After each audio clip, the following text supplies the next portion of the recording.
नमस्कार, आप देख रहे हैं कैपिटल टीवी का खास शो वाटर वॉर। मैं हूं परवीन शेख। ताजा राजनीतिक तस्वीर में बिहार की नई विधानसभा पूरी तरह से भगवा रंग में रंग चुकी है। एनडीए ने स्पष्ट और प्रचंड बहुमत हासिल कर लिया। इसके मुकाबले महागठबंधन सिर्फ 30 सीटों पर सिमट गया, जबकि दूसरे दलों को 7 सीटें मिली हैं। ये नतीजे साफ तौर पर दिखाते हैं कि बिहार की राजनीति में इस बार एनडीए का वर्चस्व पहले से कहीं ज्यादा मजबूत होकर उभरा है। मुस्लिम यादव वोट बैंक हमेशा से आरजेडी की ताकत रहे, लेकिन 2025 के चुनाव में यह फार्मूला पहले से जितना असरदार भी नहीं दिखा। दूसरी तरफ एनडीए ने महिलाओं और आर्थिक रूप से पिछड़ा वर्ग को मजबूती से खड़ा किया और इन वोटरों पर एनडीए की पकड़ और मजबूत हो गई, जिससे आरजेडी को उसका पुराना जातिगत फायदा उतना नहीं मिला जितना मिलना चाहिए था। और क्या है महागठबंधन की बड़ी हार के कारण? इस पर चर्चा के लिए स्टूडियो मौजूद हैं कैपिटल टीवी के executive editor Rajiv Singh. Sir, आपका बहुत बहुत स्वागत है। धन्यवाद। महागठबंधन की शर्मनाक हार, लेकिन सबसे ज्यादा जो दर्द हुआ है वो तेजस्वी यादव को, जो 18 नवंबर को कह रहे थे कि मैं सीएम पद की शपथ लूंगा, लेकिन मुंह छिपाकर अभी गायब हैं। प्रवीण जी, दर्द तो सबसे ज्यादा हुआ है बिहार की जनता को कि इससे पहले अगर चुनाव आयोग एसआईआर की प्रक्रिया को लागू कर चुका होता तो शायद कई चुनावों में तेजस्वी यादव या कांग्रेस कह लीजिए लालू यादव बुरी हार हारते।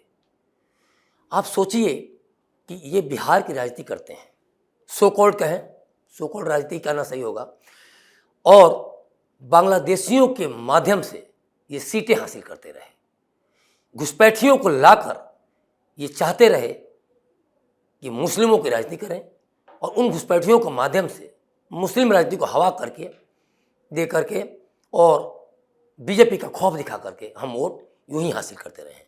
आप सोचिए डेमोग्राफी चेंज कैसे हुआ। ये जो बिफरते रहे लगातार, जो वोट चोरी एसआईआर, इनको पता था कि होने वाला कुछ नहीं है। चुनाव आयोग ने फैसला कर दिया है तो चुनाव आयोग फैसला करेगा, आगे बढ़ेगा। लेकिन अब ये बिहार की जनता के दिल और दिमाग में अपने भाषणों के माध्यम से, एसआईआर और वोट चोरी के माध्यम से आरोप लगाकर पूरे बिहार के जनमानस की सोच को ही चेंज करना चाहते थे। ये मैं बात क्यों कह रहा हूँ? जैसे ही एसआईआर की प्रक्रिया लागू हुई, जो मृत लोग थे उनके नाम कटे, जो यहाँ से पलायन कर चुके थे, पलायन इन द सेंस कहीं नौकरी के लिए जा चुके थे या कहीं और जाके बस चुके थे, जो माइग्रेट कर चुके थे, उनके नाम कटे। जैसे ही कुछ कट्टरपंथी दंगाई टाइप के मुस्लिमों के जो बांग्लादेश नेपाल से आए थे, उनके नाम हटे। तेजस्वी यादव और राहुल गांधी औकात में आ गए। जिनको वो अपना वोटर बता रहे थे, जिनको वो बार बार कह रहे थे कि जिनके नाम कटे हैं वो हमारे हैं, इंडायरेक्टली वो यही कहना चाह रहे थे ना। तो मतलब बांग्लादेशियों के जो नाम कटे थे, क्या वे तेजस्वी और राहुल गांधी के वोटर थे? और जो नाम ऐड हुए थे, इनको कैसे पता कि वो बीजेपी या मोदी या नीतीश के ही वोटर थे? तो ये तो शुरू से ही बांग्लादेशियों को लाकर उसके बाद आई कार्ड बनता था, कुछ भ्रष्ट अधिकारियों के माध्यम से डॉक्यूमेंट्स तैयार होते थे, कैंप में रखा जाता था, खाना पीना दूध दही की व्यवस्था की जाती थी, और उसके बाद जब वोटर आई कार्ड बन जाए तो वहां जाकर ठप्पा लगाना स्टार्ट हो जाता था। नाखून पर स्याही लगा के लोग ऐसे दिखाते थे और वो बिहार के भाग्य तय करते थे। इनसे एक बार पूछा जाना चाहिए कि क्या आप बिहार में सरकार जब बनाते हैं तो बिहारियों के तकदीर के लिए बनाते हैं, बिहारियों के डेवलपमेंट के लिए बनाते हैं, या वे बांग्लादेशी, वे नेपाली आकर बिहार में तय करते थे कि बिहार में सरकार कौन चलाएगा, बिहार की जनता के मस्तक पर तकदीर पर कौन लिखेगा? ये तेजस्वी यादव ने, राहुल गांधी ने वर्षों से खेल किया और आज इसीलिए लगातार भी करें। ये सबसे बड़ी हार का कारण बना है। देखिए, अगर लोग योजनाओं की बात करते हैं, टीवी चैनल से लेकर पेपर वगैरह में जो बात होती है, तो योजनाएं कोई नई लागू नहीं हुई है। 2005 में अगर नीतीश सरकार आती है, तब से लेकर 2025 तक योजनाएं चल रही हैं, आगे भी चलती रहेंगी। उन्हीं योजनाओं को आगे बढ़ाया गया है। कोई नई योजनाएं, कोई बड़े बड़े वादे नहीं किए गए तेजस्वी द्वारा। लेकिन इन्होंने क्या किया? इन्होंने पूरी डेमोग्राफी को चेंज करते हुए, और यही कारण है कि सीमांचल में जिस तरह से चीज़ें चेंज हुई समय के साथ, वो इसका बहुत बड़ा इफेक्ट इसका पड़ा हुआ है। लेकिन जब वो हटे तो सीमांचल में भी बढ़त देखिए।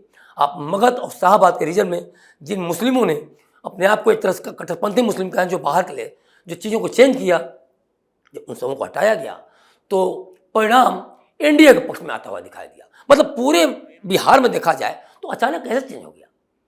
कोई जिन की कोई छड़ी दिखा के मोदी नीतीश ने कर दिया क्या?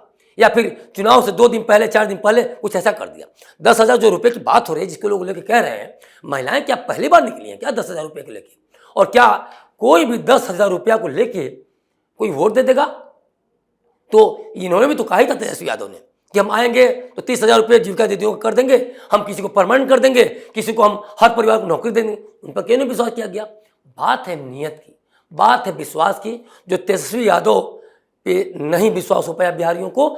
दूसरी एक सबसे बड़ी बात है कि जब जब जब बीजेपी ने या एनडीए ने कहा जाए, नीतीश कुमार ने जब जो नई योजनाएं जो उसमें आगे बढ़ा के जो बातें कही, उसको ये बिहार की जनता ने इस तौर पे लिया कि जो मिल रहा है उसको अब और ज़्यादा मिलेगा क्योंकि हम अच्छा करेंगे। उन्होंने ये नहीं कहा कि हम 50-50 हज़ार दे देंगे, उन्होंने कहा कि तुम्हारा बिजनेस अच्छा होगा, हम उसका एनालिसिस करेंगे, हम उसका निरीक्षण करेंगे, परीक्षण करेंगे, उसके बाद 50-50 हज़ार की 4 किस्तें देंगे, 2 लाख तक हम देंगे। सोचिए बिहार की जनता के डेवलपमेंट के लिए कितनी अच्छी सोच है। लेकिन तेजस्वी क्या सोचते थे, राहुल क्या सोचते थे? वोट चोरी चिल्ला करके बाहरी लोगों को यहाँ इंटर कराना। और अब जब नाम पड़ गया 65 लाख का, तो अब उसको मैसेज को इस तरीके से प्रोजेक्ट करना कि भाई तुम्हारे भाइयों का नाम कट गया, तुम्हारे घर के नाम कट गया। अरे भाई, जिसके घर का नाम कटा है उसको तो पता है ना।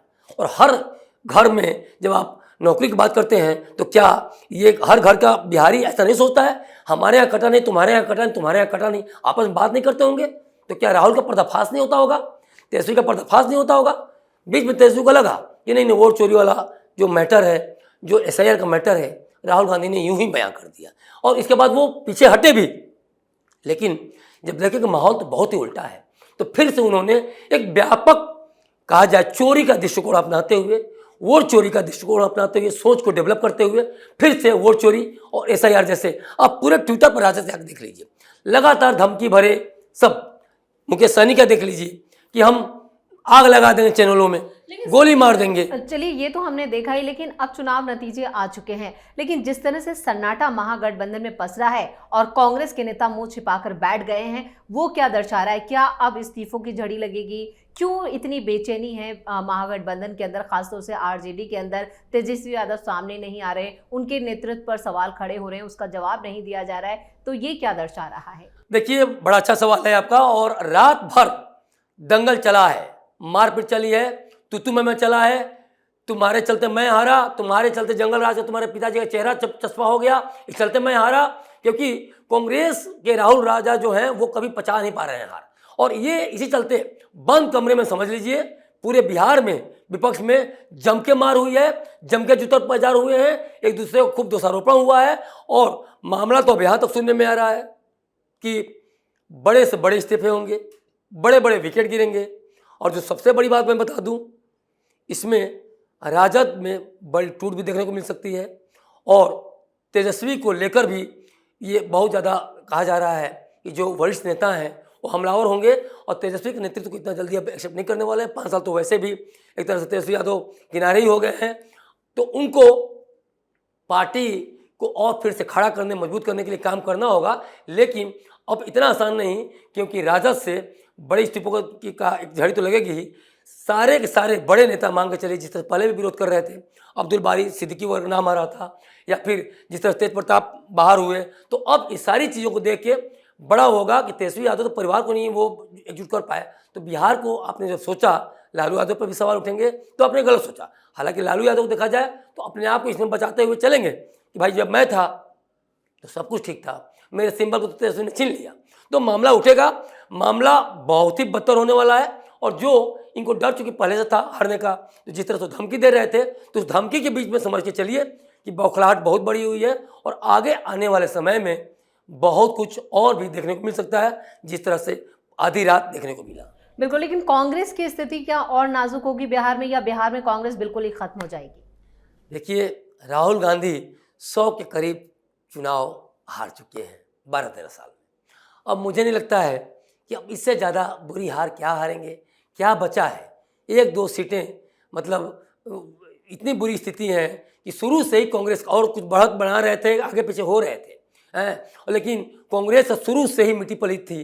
तो मुझे लगता है कि बिहार की जनता ही नहीं, अगर इनके पार्टी के नेता कहते हैं इनको राष्ट्रीय आपदा, अगर इनको राम नाम से बैर है, अगर इनको बिहारियों को गाली दिलवाना है और उसी बिहारियों का अपमान करके बिहारियों से वोट मांगने के लिए रेवंत रेड्डी को, केरला के मुख्यमंत्री को बुला देते हैं, तो सोचिए कि राहुल अपनी मूर्ख राजनीति के चलते बिहारियों को कितना बड़ा मूर्ख समझने की भूल कर रहे हैं।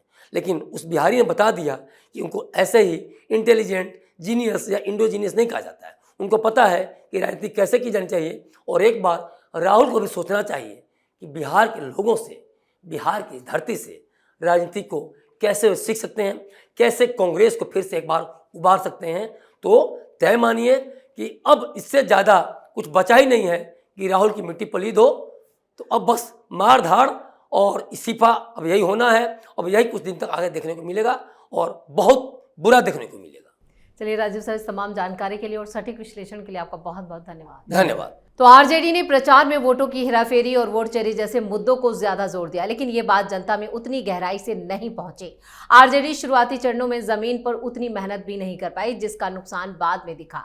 राहुल गांधी ने भी तेजस्वी के सपनों पर पानी फेरने में कोई कोर कसर नहीं छोड़ी।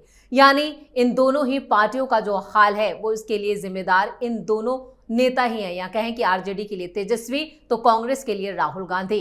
कांग्रेस की तो स्थिति और भी ज्यादा बद से बदतर हो गई है और ऐसे में अब देखना ये होगा कि अगले कुछ दिनों में विपक्ष के नेता अपनी इस हार को बचाने के लिए किस तरह के बहाने ढूंढ कर लेकर आते हैं। इस खास शो में इतना ही। वीडियो कैसा लगा कमेंट करके अपनी राय जरूर दें। वीडियो को लाइक करें, शेयर करें और कैपिटल टीवी को सब्सक्राइब जरूर करें।